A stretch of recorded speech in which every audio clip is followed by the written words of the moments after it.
Hello everyone, চলে এসেছি আবারও একটা নতুন রেসিপি নিয়ে। আর আজ আমি বানিয়েছি পনির বাটার মশলা। তো দেখে নিন রেসিপিটা কীভাবে বানিয়ে নিয়েছি।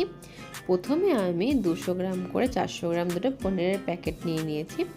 আর আমি এগুলোকে খুব ছোট ছোট টুকরো বা বড় টুকরো না, মাঝারি সাইজ করে কেটে নেব। তো আমার এক একটা পনিরের টুকরো থেকে আমার 12 পিস করে হয়েছে। তো আমি এগুলোকে প্রথমে কেটে নেব। তারপরে এই পনিরের টুকরোগুলো আমি একটা বাটিতে নিয়ে নেব। এরপরে আমি একটু উষ্ণ গরম জলে এগুলো ভিজিয়ে রাখবো। উষ্ণ গরম জলে ভিজিয়ে রাখলে পনিরগুলো খুবই সফট হয় এবং খেতেও সুস্বাদু হয়।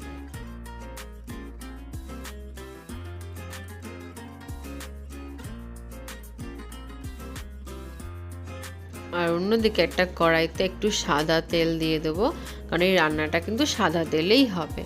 তো তারপরে আমি একটুখানি দারচিনি, এলাচ এবং লবঙ্গ ফোড়ন দেব। তার মধ্যে কিছুটা পেঁয়াজ কুচি দিয়ে দেব।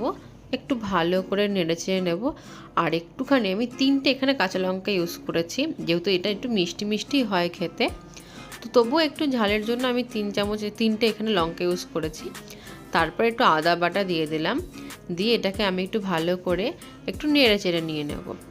এরপরে আমি দিয়ে রেখে এখানে 4খানা আমি টমেটো নিয়েছি 400 গ্রাম পনিরের জন্য। তো আমি এগুলো বড় টুকরো করেই নিয়েছি। তো এরপরে আমি এটাও একটু নেড়ে চেড়ে নেব। যতক্ষণ এই টমেটো দিয়ে জল বেরোচ্ছে ঠিক ততটা সময় আমি এটাকে একটুখানি মিডিয়াম আঁচেই কিন্তু রান্নাটা করব। তারপরে আমি দিয়ে দেবো এখানে 1 চামচ মতো হলুদ, 1.5 চামচ মতো রেড চিলি পাউডার এবং স্বাদ মতো নুন দিয়ে আমি খুব ভালো করে এটাকে মিশিয়ে নেব, যতক্ষণ না এটা খুব ভালো করে মিশে যায়। এর মধ্যে এবার আমি একটু জল অ্যাড করব। আমি এখানে হাফ কাপ মতো জল দিয়েছি। তো এবার আমি একটু ভালো করে নেড়ে চেড়ে নেব। নেড়ে চেড়ে নিয়ে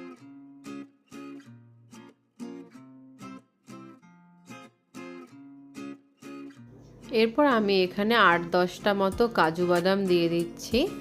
কাজু বাদামগুলো দেওয়ার পরে এরপরে আমি একটা মিক্সিং জারে তুলে নিয়েছি। এবার এগুলো আমি ভালো করে একটু পেস্ট করে নিয়েছি। এটা একটু এবার ছাঁকনিতে আমি ছেঁকে নেব। এবার ছেঁকে নিলে না খুব ভালো এবং স্মুথলি খেতে হয়।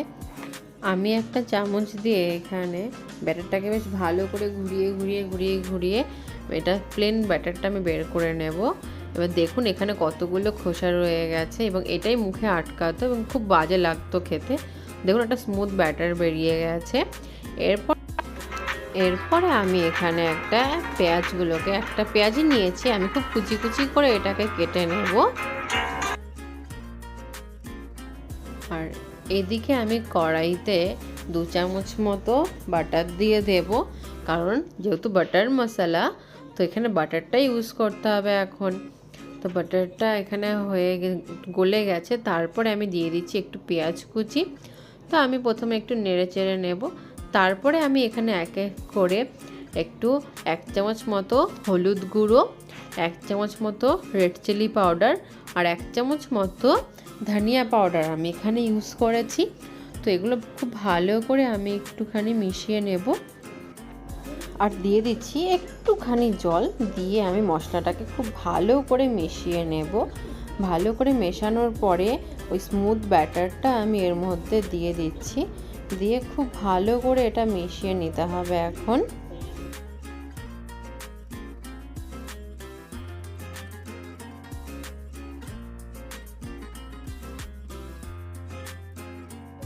এরপর আমি এখন এর মধ্যে 2 চামচ মতো চিনি এখন ইউজ করব। তারপর একটু নেড়ে চেড়ে নেব। নিয়ে দেখুন আস্তে আস্তে গ্রেভিটা সত্যিই কি সুন্দর লাগছে, আর কালারটাও কিন্তু দারুণ এসছে।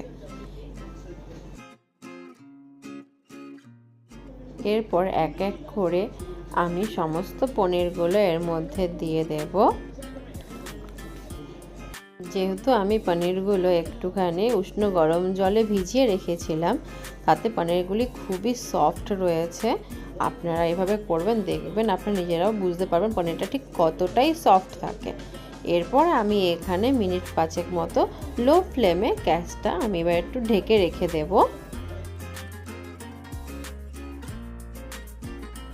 5 মিনিট হয়ে গেছে। এবার ঢাকনাটা সরিয়ে আমি একটু কাসুরি মেথি নিয়েছি, খুব একটু হাতে মুড়িয়ে এটাকে দিয়ে দিচ্ছি।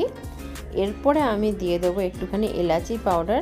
এটা অপশনাল, আপনাদের কাছে থাকলে ইউজ করবেন, না থাকলে নেই, বাট এটার গন্ধটা আমার খুব ভালো লাগে বলে আমি এখানে ইউজ করলাম। এরপরে দিয়ে দেবো এখানে কিছুটা বাটার। আমি এখানে 1.5 চামচ মতো বাটার দিয়েছি, যেহেতু এটা বাটার নাম তো আছে, তো বাটারটা না দিলে বেশ ভালো লাগবে না। এরপর আমি এখন দিয়ে দিচ্ছি, আমি এখানে দিয়ে দেবো একটু ফ্রেশ ক্রিম। আমি ফ্রেশ ক্রিমটা জাস্ট ফ্রিজ থেকে বের করেছি, তাই খুব জমে রয়েছে। তো আমি এবার একটু নেড়ে চেড়ে নিয়ে নেব, আর ব্যাস রেডি হয়ে গেল আমার পনির বাটার মশলা। আর নুনটা কিন্তু আপনারা অবশ্যই দেখে নেবেন। ব্যাস এভাবেই রেডি হয়ে গেল আমার পনির বাটার মশলা। তো আপনারা অবশ্যই এটাও বাড়িতে কিন্তু ট্রাই করবেন, আর আমাকেও কিন্তু কমেন্টে অবশ্যই জানাবেন যে এই রেসিপিটা কেমন লাগলো আপনাদের। ভালো লাগলে কিন্তু প্লিজ সাবস্ক্রাইব করবেন। Thank you so much.